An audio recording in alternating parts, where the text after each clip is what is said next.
여호와의 말씀이 그 탈을 잇되 할렐루야. 말씀으로 여는 하루에 들어오신 여러분을 주님의 이름으로 환영하고 축복합니다. 한경 목사입니다. 이 시간 말씀으로 다가오시는 주님께 우리의 마음을 문을 열어드립시다. 그리고 주님의 음성에 귀를 기울이시며 주시는 말씀으로 오늘도 힘있고 보람된 삶으로 승리하시기를 주님의 이름으로 축원드립니다. 오늘은 제21대 국회의원을 뽑는 투표하는 날이죠. 여러분 다 투표하실 거죠? 제 바람이 있다면 나라를 위해서 또 우리 자신과 다음 세대를 위해서 꼭 투표에 참여했으면 좋겠습니다. 이렇게 하니까 마치 제가 선거관리위원회에서 나온 것 같은데요. 그건 아니고요.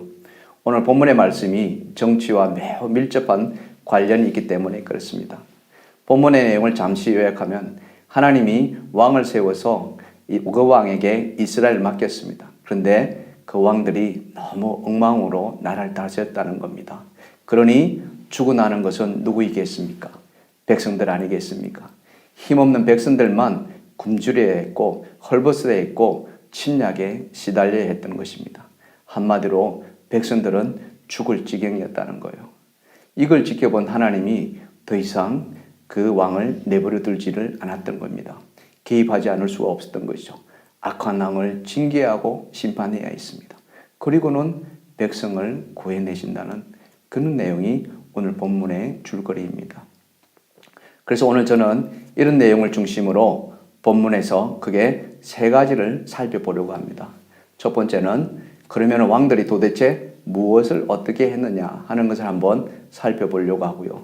두 번째로는 그렇게 한 왕들에 대해서 하나님께서 어떻게 하셨느냐는 것입니다. 그리고 마지막 세 번째로는 그런 하나님은 결국 우리에게 어떤 분이시냐 하는 점이죠. 이 세 가지가 우리에게 주시는 교훈이 무엇인지를 살펴보려고 합니다. 자, 그럼 하나하나를 살펴보도록 하겠습니다. 먼저 첫 번째, 나라를 맡은 목자들은 무엇을 했을까요? 자, 본문 2절을 보시면은 인자야 너는 이스라엘 목자들에게 예언하라. 그들 곧 목자들에게 예언하여 이르기를 주 여호와께서 이같이 말씀하시되 자기만 먹는 이스라엘 목자들은 화 있을진저. 여기 목자를 누구라고 말할 수 있을까요? 우리는 목자 하면 흔히 양치는 사람들을 생각하기 쉽지 않습니까? 그런데 본문에서는 그런 양치기를 말하는 것이 아니었습니다. 바로 이스라엘을 통치하는 왕들을 가리키고 있습니다. 출애굽한 이스라엘이 가나안에 들어갑니다. 그런데 처음에는 왕이 없었습니다. 그렇지만은 시간이 지나면서 사사시대를 거쳐오면서 백성들은 다른 나라처럼 왕을 요구하기 시작합니다. 처음에는 하나님께서 안 된다고 했습니다. 하지만 결국엔 들어주죠. 그렇게 해서 세워진 왕이 누구였습니까? 바로 사울 왕이었습니다. 그렇게 세워진 왕이 정말 정성을 다해서 나라를 다스렸다면 얼마나 좋았겠습니까? 그렇지만 아시는 것처럼 그렇지 못했다는 거죠. 왕들이 자기 임무를 다하지 않았다는 겁니다. 자, 본문 10절을 한번 보십시다. 그 예가 나와 있죠. 자, 본문 10절을 보시면은 목자들이 양을 먹이지 못할 뿐 아니라 그들이 다시는 자기도 먹이지 못할지라 라고 했습니다. 여기 보면은 목자들이 양을 먹이지 못한다고 하는 거예요. 아니, 양들을 먹이라고 목자를 세워놨으면 그렇게 하면 되잖아요. 근데 먹이지 못한다는 거예요. 도대체 그 이유가 뭘까요? 식량이 없어서 먹이지 못했을까요? 아니면은 먹일 능력이 없어서 먹이지 못했을까요? 우리는 그렇게 생각할 수 있겠습니다만 그게 아니었어요. 이유는 다른 데 있었다는 거예요. 그 이유를 오늘 본문 2절 하반절에 보시면 나와 있습니다. 주 여호와께서 이같이 말씀하시되 자기만 먹는 이스라엘 목자들은 화 있을진저. 목자들이 양떼를 먹이는 것이 마땅하지 아니하냐. 너희가 살찐 양을 잡아 그 기름을 먹으며 그 털을 입되 양떼는 먹이지 아니하는도다. 여기 보면은 이스라엘 목자들이 자기만 먹는다고 지적하고 있습니다. 살찐 양을 잡아서 그 기름을 자기들만 먹었다고 이야기합니다. 그 잡은 양의 털을 다 자기들이 차지했다는 거예요. 그러면서 정작 먹이고 입혀야 할 백성들은 하나도 돌보지 않았다는 것입니다. 정말 기가 막힌 일 아니겠습니까? 그러면 안 되잖아요. 지금 우리가 코로나 위기에 빠져 있지 않습니까? 그래서 사람들에게 지원금을 주려고 하는데 국가에서 그 지원금을 내려줬습니다. 근데 중간에서 누군가 빼돌렸다면 이게 말이나 되겠습니까? 지금 이스라엘 왕들이 그랬다는 겁니다. 자기 백성을 먹이고 입히할 왕이 그 백성들 돌보지 않고 자기가 다 차지했다는 거예요. 적어도 백성들의 배는 골리지 않아야 하잖아요. 그런데 백성들은 내몰라라고 자기 배만 채웠으니 이게 말이 안 된다는 거죠. 있을 수 없는 일인 거예요. 사람이 사리사욕에 누림을면은 어떤 일이 벌어집니까? 우리나라 역대 대통령들의 그 말로를 보면은 우리가 잘 알 수 있지 않습니까? 성경도 이에 대해서 정확하게 말씀해 주고 있습니다. 야고보서 1장 15절이 바로 그 말씀입니다. 욕심이 잉태한 적 죄를 낳고 죄가 장성한 적 사망을 낳느니라. 이렇게 말씀하고 있지 않습니까? 백성을 잘 먹이고 잘 입혀서 행복하게 해줘야 되는데 그렇게 하지 않았다는 것입니다. 자, 좀 더 구체적으로 한번 살펴보실까요? 자, 본문 4절 이하입니다. 자, 보시면은 너희가 그 연약한 자를 강하게 아니하며 병든 자를 고치지 아니하며 상한 자를 싸매주지 아니하며 쫓기는 자를 돌아오게 하지 아니하며 잃어버린 자를 찾지 아니하고 다만 포악으로 그것들을 다스렸도다. 목자가 없으므로 그것들이 흩어지고 흩어져서 모든 들짐승의 밥이 되었도다. 내 양떼가 모든 산과 높은 못부리에 매다 유리되었고 내 양떼가 온 지면이 흩어졌을 때 찾고 찾는 자가 없도다. 한마디로 뭡니까? 죽으면 죽고 다 내몰라로 했다는 겁니다. 하나 돌보지 않았다는 것이죠. 왜 이정이 되었을까요? 성경은 목자가 없기 때문이라고 말씀합니다. 정말 목자가 없었을까요? 정말 목자가 없었나요? 아니에요. 목자는 있었습니다. 목자는 있었으나 그 목자들이 자기 배만 채웠다는 거예요. 백성들은 안중에도 없었다는 겁니다. 백성이 지금 굶고 있는지 어디가 아픈지 어디서 방황하는지 내몰라를 했던 것이 바로 그 시대의 왕들이었다는 거예요. 이런 걸 보면은 지도자를 잘 뽑는 것이 얼마나 중요한지 우리가 알게 되지 않습니까? 과거에 우리 가전회사 중에서 이런 광고 문구를 내보내서 참 사랑을 받은 적이 있었는데요. 순간의 선택이 10년을 좌우합니다. 이 광고 문구 다 기억나시죠? 너무나도 유명한 광고 아닙니까? 이걸 그대로 적용해 보면은 우리는 누구를 잘 만나야 되나요? 목자를 잘 만나야 되는 겁니다. 목자를 잘 만나야 신앙이 세워지죠. 목자를 잘 만나야 신앙 생활이 행복해집니다. 목자를 잘 만나야 영적으로 성장하고 성숙하게 되는 줄 믿습니다. 목자도 마찬가지죠. 목자도 성도님을 잘 만나야 하나님 나라를 잘 이루어갈 수 있는 것이죠. 그러고 보면은 우리 서로 잘 만나야 되는 줄 믿습니다. 아멘. 자, 두 번째로 자기 배만 채운 그 목자를 보신 하나님이 어떻게 했을까요? 호통치시는 하나님이셨습니다. 자, 그 호통치시는 하나님의 목소리를 한번 들어보십시다. 자, 본문 7절 이하인데요. 그러므로 목자들아 여호와의 말씀을 들을지어다. 주 여호와의 말씀에 내가 나의 삶을 두고 맹세하노라. 내 양떼가 노략거리가 되고 모든 들짐승의 밥이 된 것은 목자가 없기 때문이라. 내 목자들이 내 양을 찾지 아니하고 자기만 먹이고 내 양떼를 먹이지 아니하였도다. 아마 이때 분위기로 봐서 그냥 조용조용 말씀하지 않았을 것 같습니다. 제가 묵상 가운데 이 말씀을 곱씹어 보니까 정말 추상 같은 목소리로 호통치실 거예요.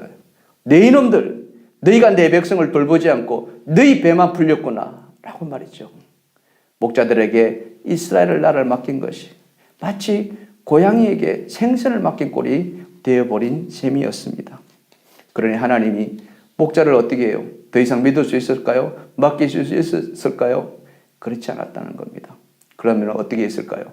오늘 마지막 세 번째 살펴볼 것이 바로 이것입니다. 자기 백성을 직접 구원하시는 하나님이셨습니다. 자, 본문 11절을 같이 보십시다. 여호와께서 이같이 말씀하셨느니라. 나하고 내가 내 양을 찾고 찾되 목자 양 가운데 있는 날에 양이 흩어졌으면 그 때를 찾는 것 같이 내가 내 양을 찾아서 흐리고 캄캄한 날에 그 흩어진 모든 곳에서 그것들을 건져낼지니라. 하나님께서 내 양을 찾아 건져낸다고 하셨습니다. 그리고는 그 다음에 어떻게 하셨을까요? 다시 본문 14절을 보십시다.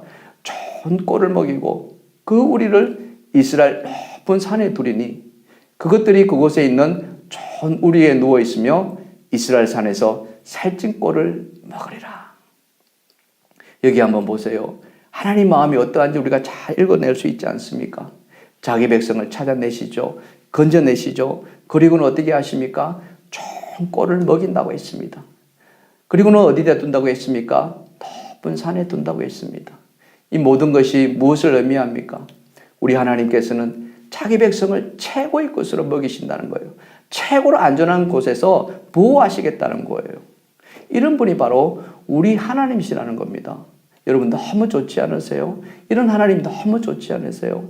우리가 믿는 하나님은 자기 백성을 너무너무 사랑하세요. 우리 부모님도 그러시잖아요. 당신들은 못 먹고 못 입더라도 자신만큼은 잘해주려고 애쓰지 않습니까? 제가 어렸을 때 식구가 참 많았다고 합니다. 저희 어머니가 시집 와서 보니까 대가족이었습니다. 위로 할아버지, 할머니가 계셨고요.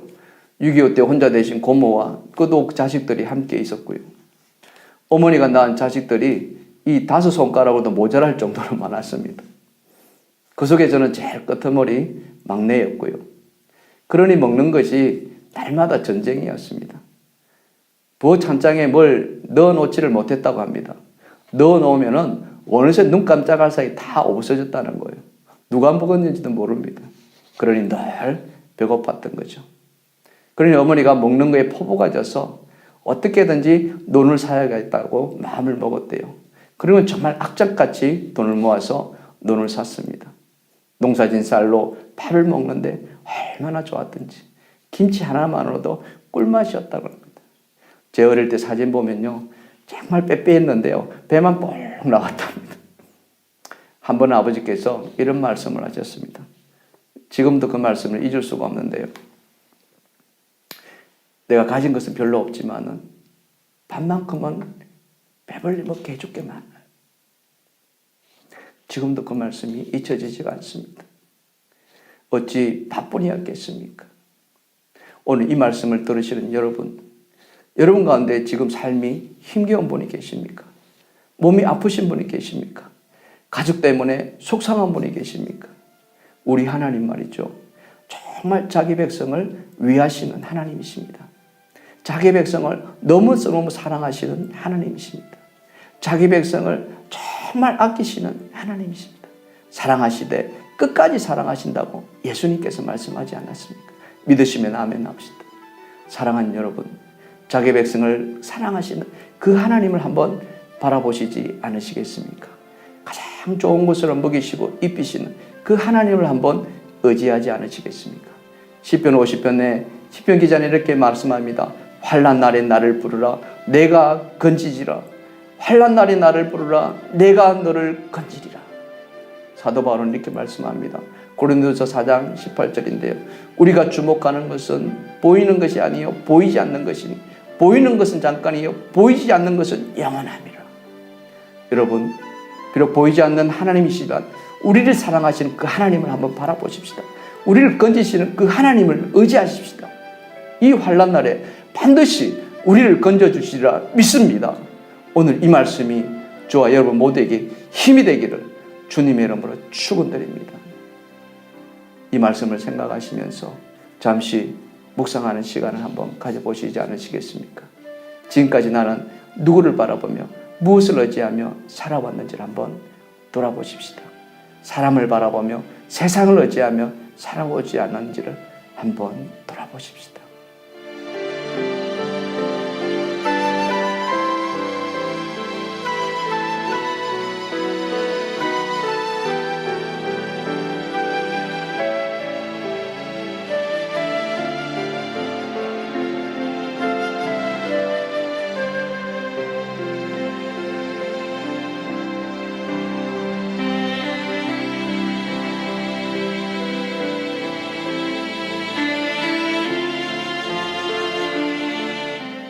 사랑하는 여러분, 우리 하나님은 우리를 영원한 목자가 되시는 줄 믿습니다. 우리를 찾으시고 우리를 먹이시고 우리를 지켜주시는 선한 목자가 되시는 줄 믿습니다. 그 선한 목자를 바라보시며 오늘의 힘겨움도 이겨내시는 저와 여러분 되시기를 주님의 이름으로 축원합니다.